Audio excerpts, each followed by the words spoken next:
आज का आधुनिक इंसान विज्ञान और तकनीकी की बुनियाद पर खड़ा है और ये बुनियाद निर्मित हुई है मनुष्य के उदारवादी दृष्टिकोण और व्यक्तिगत स्वतंत्रता जैसे मूल्यों से। नासा के अंतरिक्ष कार्यक्रम के अंतर्गत आर्टेमिस श्रृंखला द्वारा लंबे इंतजार के बाद चांद पर वापसी के परिप्रेक्ष्य में समझते हैं कि कैसे 1960 के दशक में हुई वैज्ञानिक गतिविधियां और सामाजिक हलचल आज के स्पेस रेस के लिए प्रेरणा का स्रोत है।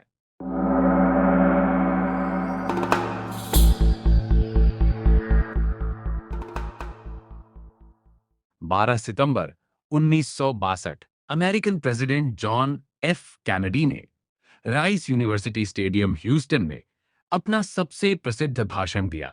If I were to say, my fellow citizens, that we shall send to the moon 240,000 miles away from the control station in Houston, a giant rocket more than 300 feet tall, the length of this football field, made of new metal alloys, some of which have not yet been invented, capable of standing heat and stresses several times more than have ever been experienced, on an untried mission to an unknown celestial body, and then return it safely to Earth, re-entering the atmosphere at speeds of over 25,000 miles per hour, causing heat about half that on the temperature of the sun, almost as hot as it is here today, and do all this, and do all this, and do it right, and do it first before this decade is out, then we must be bold. And this will be done in the decade of the 60s. It may be done while some of you are still here at school at this college and university. It will be done during the terms of office of some of the people who sit here on this platform. But it will be done, and it will be done before the end of this decade. And I am delighted that this university is playing a part in putting a man on the moon as part of a great national effort of the United States of America. Many years ago, the great British explorer George Mallory, who was to die on Mount Everest, was asked why did he want to climb it. He said, because it is there. Well, space is there, and we're going to climb it. And the moon and the planets are there, and new hopes for knowledge and peace are there. यह भाषण वाकई रोमांचक था, लेकिन हम उस वक्त का पूरा इतिहास समझे तो कुछ सवाल जरूर उठते हैं, जैसे क्या केनेडी के बिना भी अमेरिका चांद पर पहुंच सकता था? केनेडी के भाषणों ने जनता और वैज्ञानिकों को कितना प्रभावित किया? There's an assumption built into that question that the political will and charisma, perhaps, of Kennedy was a significant force operating in how and why we got to the moon. And this is commonly thought. No doubt Kennedy had charisma. No doubt he had a sort of way with rallying people behind an idea. No doubt about that. But I submit that if we were not at war, all of that would have just been empty rhetoric and nobody would have signed the check. So, consider 1989, July 20th, the 20th anniversary of the moon landing. Who was the then sitting president? George Herbert Walker Bush. He goes to the steps of the Air and Space Museum, delivers a speech, not fundamentally different from Kennedy's speech. We're Americans, we're explorers, Columbus set sail, this is our time, we will put men on Mars and have a space station, we'll have us build a space station and we will put, this, he was trying to give a Kennedy speech. Right. Okay? Fell flat on his face. Why? People said, well, because he's not Kennedy. I claim it didn't work because, do you remember what happened in 1989? Peace broke out. Wow. Peace broke out in Europe. That's a terrible thing. That is the collapse of the Soviet Empire. That's right. That is the tear down the wall. The wall came down in 1989. All of a sudden, our motivation for our military might, the very thing that drove who and what we were, right, as the carriers of freedom and the American way in the face of evil communists, it all evaporated. So I claim that the biggest reason that failed was not because Bush lacked the charisma of Kennedy. What happened is he lacked the Cold War. Cold war ने तो इस adventure को प्रेरित किया था, लेकिन कुछ दूसरी चुनौतियां भी थी।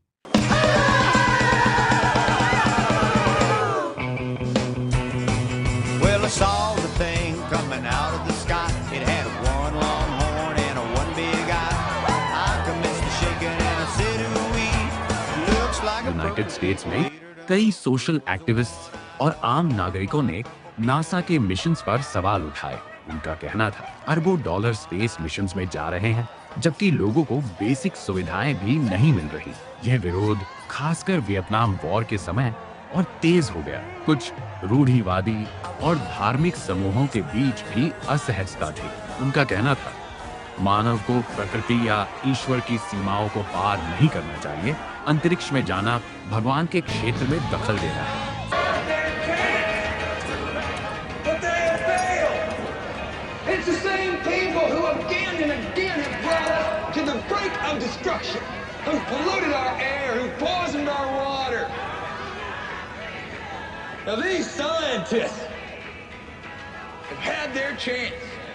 Are these the kind of people that you want talking to your God for you? हालांकि ये विरोध बहुत संगठित नहीं था, इसलिए समाज की मुख्य धारा नहीं बना, लेकिन सांस्कृतिक स्तर पर मौजूद जरूर था। इन सभी विरोधों के बावजूद 1960 का दशक एक तूफानी बदलावों का दौर था।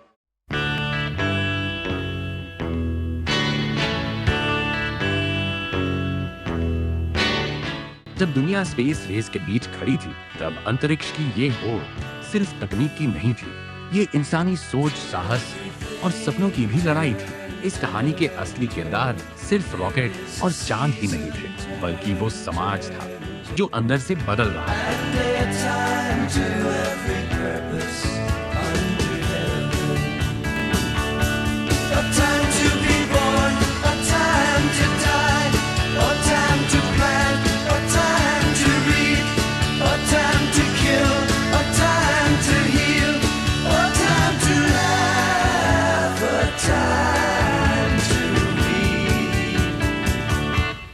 To everything turn, turn. 1960 के दशक में अमेरिका द्वारा हासिल की गई अंतरिक्ष की महान उपलब्धियां वास्तव में एक गहरी ईर्ष्या और प्रतिद्वंद्विता का परिणाम थी। ऐतिहासिक रूप से देखें तो सोवियत संघ, जिसे तत्कालीन अमेरिका में गॉडलेस कम्युनिस्ट, ईश्वर विहीन साम्यवादी कहकर प्रचारित किया जाता था, उसका इरादा अमेरिका पर पर्ल हार्बर जैसा कोई हमला करने का नहीं था। सोवियत संघ केवल अपनी वैज्ञानिक प्रगति को सिद्ध कर रहा था, किंतु तत्कालीन अमेरिकी समाज और सरकार ने सोवियत संघ की इस प्रगति को एक टेक्नोलॉजिकल पर्ल हार्बर के रूप में देखा और प्रचारित किया। यह पूरी तरह से अमेरिका की ईर्ष्या और सोवियत संघ की बढ़ती शक्ति को न पचा पाने का परिणाम था। Forrest Gump, John Lennon. Welcome You home. had quite a trip. Can you tell us what was China like? In the land of China, people hardly got nothing at all. No possessions? And in China, they never go to church. No religion too? Hard to imagine. इसी ईर्ष्या ने पूरे अमेरिकी समाज में Soviet संघ के प्रति एक तीव्र प्रतिस्पर्धात्मक भावना भर दी, जिसके फलस्वरूप स्पेस रेस का जन्म हुआ। इस होड़ में भले ही मूल कारण ईर्ष्या और डर रहा हो, लेकिन इसका अंतिम परिणाम मानवता के विकास के रूप में सामने आया। अपोलो 1 1967 ये एक दुखद मिशन था। लॉन्च पैड पर परीक्षण के दौरान आग लगने से 3 अंतरिक्ष यात्रियों की मृत्यु हो गई। इसके बाद सुरक्षा मानकों में भारी बदलाव किए गए।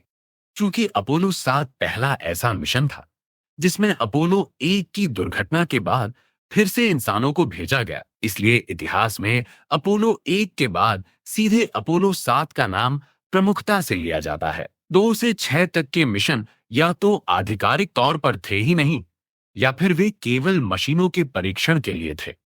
अपोलो 7 1968 यह पहला सफल मानव मिशन था जिसने पृथ्वी की कक्षा में अंतरिक्ष यान का परीक्षण किया। अपोलो 8 1968 इंसान पहली बार चंद्रमा की कक्षा तक पहुंचा। इन्होंने चांद के चक्कर लगाए और प्रसिद्ध अर्थ राइज ओवर द मून की तस्वीर ली। अपोलो 9 और 10 1969 ये ड्रेस रिहर्सल मिशन थे। इन्होंने लूनर मॉड्यूल का अंतरिक्ष और चांद की कक्षा में परीक्षण किया। चंद्रमा पर उतरने वाले मिशन। अपोलो 11 जुलाई 1969 ऐतिहासिक मिशन। नील आर्मस्ट्रांग और बज एल्ड्रिन चांद पर कदम रखने वाले पहले इंसान बने। अपोलो 12 1969 चांद पर दूसरी सफल लैंडिंग। इन्होंने वहां पहले से मौजूद सर्वेयर 3 प्रोब के पास लैंडिंग की। अपोलो 13 1970 इसे सफल विफलता कहा जाता है। ऑक्सीजन टैंक फटने के कारण लैंडिंग रद्द करनी पड़ी, लेकिन चालक दल सुरक्षित वापस लौट आया। अपोलो 14 1970 एलन शेफर्ड ने चांद पर गोल्फ की गेंद मारी। इस मिशन ने वैज्ञानिक प्रयोगों पर अधिक ध्यान दिया। अपोलो 15 1971 पहली बार लूनर रोवर यानी चांद पर चलने वाली गाड़ी का इस्तेमाल हुआ, जिससे लंबी दूरी की यात्रा संभव हुई। अपोलो 15 के अंतिम चल यात्रा के अंत में कमांडर डेविड स्कॉट ने टेलीविजन कैमरों के लिए एक लाइव प्रदर्शन किया था। अपोलो 16 1971 चांद के पहाड़ी इलाकों यानी हाईलैंड्स की जांच की गई और भारी मात्रा में पत्थर के नमूने लाए गए। अपोलो 17 1972 ये अंतिम अपोलो मिशन था। इसमें पहली बार एक पेशेवर जियोलॉजिस्ट को भेजा गया था। हैरिसन श्मिट चंद्रमा पर कदम रखने वाले 12 लोगों में से एकमात्र ऐसे व्यक्ति थे जो पेशे से पायलट नहीं बल्कि एक वैज्ञानिक, एक जियोलॉजिस्ट थे। उनकी मौजूदगी की वजह से ही अपोलो 17 मिशन वैज्ञानिक दृष्टिकोण से अब तक का सबसे उत्पादक मिशन माना जाता है, क्योंकि उन्होंने वहां से सबसे महत्वपूर्ण मिट्टी और चट्टानों के नारंगी मिट्टी के नमूने इकट्ठे किए थे। इन मिशनों ने न केवल अमेरिका को स्पेस रेस जिताई, बल्कि सौर मंडल के बारे में हमारी समझ को पूरी तरह बदल दिया। विज्ञान और तकनीक में जो उछाल उस दौर में आया, उसने मनुष्य को चांद तक पहुंचा दिया। आज के परिप्रेक्ष्य में देखें तो ऐसा प्रतीत होता है कि वर्तमान समय में उस गॉडलेस कम्युनिस्ट जैसी किसी सशक्त चुनौती की कमी है। उस समय सोवियत संघ की मौजूदगी एक ऐसी ठोकर या चुनौती की तरह थी जो मानव मस्तिष्क को अपनी सीमाओं से परे सोचने और कड़ी मेहनत करने के लिए मजबूर करती थी। समाज में भविष्यवाद को गति देने के लिए इतिहास में अक्सर ऐसी घटनाओं और प्रतिद्वंद्वियों का होना अनिवार्य रहा है जो मनुष्य को रुकने नहीं देते और उसे निरंतर बेहतर बनने की प्रेरणा देते रहते हैं। आजकल सुर्खियां बटोर रहा आर्टेमिस 2 मिशन 1972 के अपोलो 17 के बाद पहली बार इंसानों को चंद्रमा के करीब ले जाने वाला मिशन है। ग्रीक पौराणिक कथाओं के अनुसार आर्टेमिस अपोलो की जुड़वा बहन है। चूंकि नासा का पहला सफल चंद्र कार्यक्रम अपोलो था, इसलिए इस नए युग के मिशन को उसकी बहन आर्टेमिस का नाम दिया गया, ताकि दोनों कार्यक्रमों के बीच एक ऐतिहासिक और अटूट कड़ी बनी रहे। पौराणिक कथाओं में अपोलो को सूर्य का देवता माना जाता है, जबकि आर्टेमिस को चंद्रमा की देवी माना जाता है। चंद्रमा पर वापस जाने वाले मिशन के लिए चंद्रमा की देवी का नाम सबसे उपयुक्त समझा गया। आर्टेमिस कार्यक्रम का एक मुख्य उद्देश्य चंद्रमा की सतह पर पहली महिला और पहले अश्वेत व्यक्ति को उतारना है। एक देवी आर्टेमिस का नाम इस महिला केंद्रित लक्ष्य का प्रतीक है। अपोलो मिशन का लक्ष्य केवल चांद पर पहुंचना और झंडा गाड़ना था, जबकि आर्टेमिस का लक्ष्य वहां स्थायी रूप से बसना और भविष्य में मंगल ग्रह तक जाने की तैयारी करना है। फ्लोरिडा के केनेडी स्पेस सेंटर से 1 अप्रैल 2026 को सफलतापूर्वक लॉन्च होने के साथ ही इसने 50 से अधिक वर्षों के लंबे इंतजार को खत्म कर दिया है। ये मिशन चंद्रमा पर इंसानों की स्थायी उपस्थिति और भविष्य के मार्स मिशंस के लिए एक बुनियादी पत्थर साबित होगा। आर्टेमिस 2 का जाबाज क्रू। इस मिशन में 4 अनुभवी अंतरिक्ष यात्री शामिल हैं, जो विविधता और विशेषज्ञता का अनूठा संगम है। रीड वाइसमैन कमांडर, ये नासा के एक अनुभवी टेस्ट पायलट और पूर्व ISS कमांडर है, जो इस पूरे मिशन का नेतृत्व कर रहे हैं। विक्टर ग्लोवर पायलट, अमेरिकी नौसेना के एविएटर है जो गहरे अंतरिक्ष की यात्रा करने वाले पहले अश्वेत व्यक्ति बन गए हैं। क्रिस्टीना कोच, मिशन स्पेशलिस्ट, अंतरिक्ष में सबसे लंबे समय तक रहने वाली महिला का रिकॉर्ड रखने वाली क्रिस्टीना चंद्रमा के चारों ओर यात्रा करने वाली पहली महिला है। जेरेमी हैंसेन, मिशन स्पेशलिस्ट, ये कनाडाई अंतरिक्ष एजेंसी के प्रतिनिधि है और पृथ्वी की कक्षा छोड़ने वाले पहले गैर अमेरिकी अंतरिक्ष यात्री है। आर्टेमिस 2 का प्राथमिक लक्ष्य ओरियन अंतरिक्ष यान के लाइफ सपोर्ट सिस्टम और अन्य तकनीकी प्रणालियों का गहन परीक्षण करना है। यह यान दुनिया के सबसे शक्तिशाली rocket space launch system SLS के जरिए अंतरिक्ष में भेजा गया है। क्रू सदस्य गहरे अंतरिक्ष के रेडिएशन का इंसानी DNA पर पड़ने वाले प्रभाव का अध्ययन भी कर रहे हैं। यह एक 10 दिवसीय टेस्ट मिशन है। ओरियन कैप्सूल चंद्रमा की सतह पर नहीं उतरेगा, यानी अभी कोई मून लैंडिंग नहीं होगी, बल्कि चंद्रमा के सुदूर हिस्से यानी फार साइड से लगभग 6500 किलोमीटर आगे तक जाएगा। यात्री चंद्रमा की परिक्रमा करके एक फ्री रिटर्न ट्रैजेक्टरी के माध्यम से वापस पृथ्वी की ओर मुड़ेंगे और अंततः प्रशांत महासागर में स्प्लैश डाउन करेंगे। इस मिशन में कुछ बेहद अनोखी बातें भी शामिल है। ओरियन यान अपने साथ एक माइक्रोचिप में दुनिया भर के 56 लाख लोगों के नाम लेकर चांद की ओर गया है। यह मिशन इतिहास में पहली बार अंतरिक्ष यात्रियों को अपने व्यक्तिगत स्मार्टफोन ले जाने और अंतरिक्ष से वीडियो व फोटो साझा करने की अनुमति दे रहा है। आर्टेमिस 2 की सफलता के बाद आर्टेमिस 3 मिशन 2028 में चंद्रमा के दक्षिणी ध्रुव पर इंसानों की वास्तविक लैंडिंग कराएगा। आर्टेमिस 2 मिशन वर्तमान में सफलतापूर्वक अंतरिक्ष में है और चंद्रमा की ओर बढ़ रहा है। भविष्य की तैयारी और बदलाव को समझते हुए नासा आर्टेमिस 3 को 2027 के मध्य में लॉन्च करने का लक्ष्य बना रहा है। ये आर्टेमिस 3 भी चंद्रमा पर लैंडिंग नहीं करेगा। इसके बजाय ये पृथ्वी की निचली कक्षा यानी लो अर्थ ऑर्बिट में स्पेस एक्स के स्टारशिप या ब्लू ओरिजिन के ब्लू मून लैंडर के साथ डॉकिंग करेगा। पहली मानवीय लैंडिंग आर्टेमिस 4 मिशन में होगी। तो इस तरह चंद्रमा की सतह पर इंसानों की वास्तविक वापसी अब आर्टेमिस 4 मिशन के साथ 2028 में होने की उम्मीद है। हम आशा करते हैं कि इस 50 साल से भी अधिक लंबे विराम में इंसानियत ने अपने पैर भले ही थोड़े पीछे खींच लिए हो, लेकिन अगली जायंट लीप पहले से भी कई गुना जायंट होगी। आपका ख्याल नीचे कमेंट्स में जरूर दें। मिलते हैं अगले वीडियो में, तब तक के लिए कीप लुकिंग अप।